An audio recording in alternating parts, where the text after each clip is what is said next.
Hey guys, Iceploxd here, and today I'm going to be talking about 5 sniper tips and common sense when it comes to sniper. These tips will enhance your gameplay and overall lengthen your lifespan.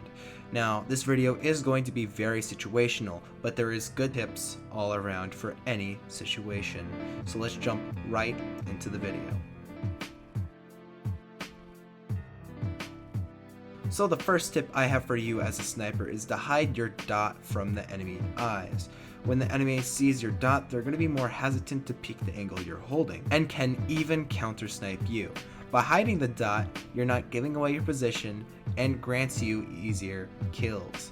This tip can be used in any situation to make sure to remember to hide the dot. Now the next tip is going to be helping you with your aiming. Yes, I know, a crappy sniper main giving tips on aim, how ironic, but hear me out. There are several different ways you can aim as a sniper, and I'll list them out now. Pre-aiming, dragging, and flicking. Now, let me explain the very explanatory names. The pre-aim is when you hold an angle by the edge of a wall, waiting for an enemy to show up. Now, of course, you would want to pre-aim both common and uncommon angles to catch the enemy off guard. To follow up a pre-aim, you would have the flick or the drag. A flick is a sudden movement with your mouse. Now, flicking is very hard to master, so I only recommend that you're already good as a sniper main. The easier version of the flick is the drag, which is exactly what you do. You just drag your mouse to the walking speed of the class you're trying to snipe.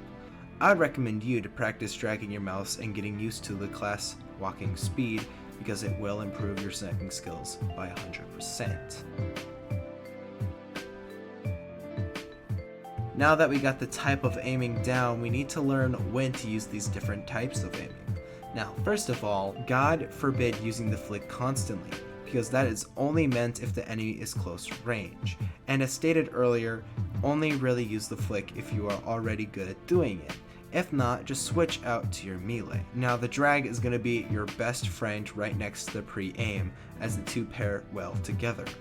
You would be using these two at a medium to a long distance with the expectation of certain situation.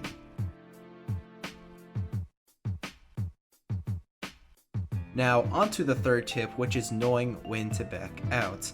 Now, the same thing applies to basically all classes, just on different scales, because of the HP difference. So, as a sniper, you have 125 HP by default.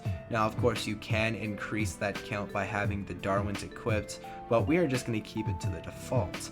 In any situation, I'd recommend you to back out when you are at or below 90 HP. At this range, a single spy headshot will kill you, one rocket or one pipe. But now, not in all situations you would have to back out at 90 HP, like if the soldier or demo are at long range, because then it will most likely be splash damage that'll be hurting you, which does deal less damage. Now, you might want to pre-plan when to back out, and what I mean by this is that you would want to predict or to have common sense of when danger is coming upon you. Like if you see a soldier rocket jump near or towards you, or if you see any oncoming projectiles. That's when you would most likely want to back out. Another situation to when you would back out is if the enemy team takes control of an area. Now, this is the basics of pulling out, but there are more complicated situations and methods which I'm not going to go into right now.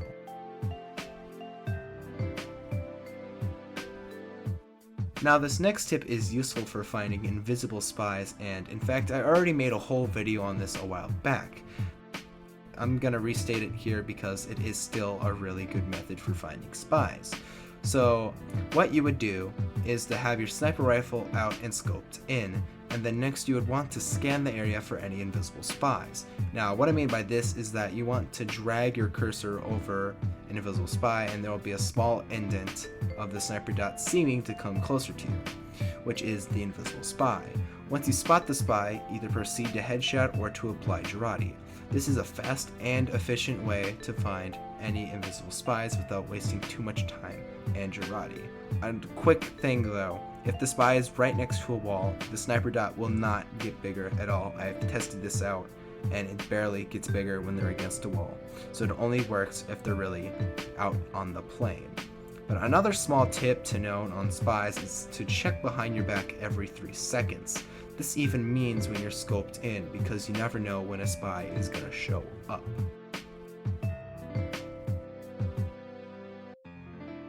And now this is the last tip I have for you, which is your positioning. Correct positioning is a key essential for any sniper main.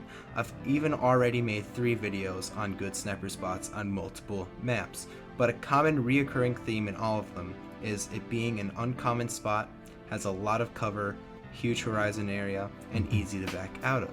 Having all 4 of these things checked off is a great spot to hold. This grants you an easy sniping experience and will help you in your everyday sniping. Welcome to the end portion of this video. I'd like to thank Jay Weeaboo for the insane 70 key donation. I am honestly just, thank you so much, dude. That is the biggest donation I've ever received. Major props to you, man.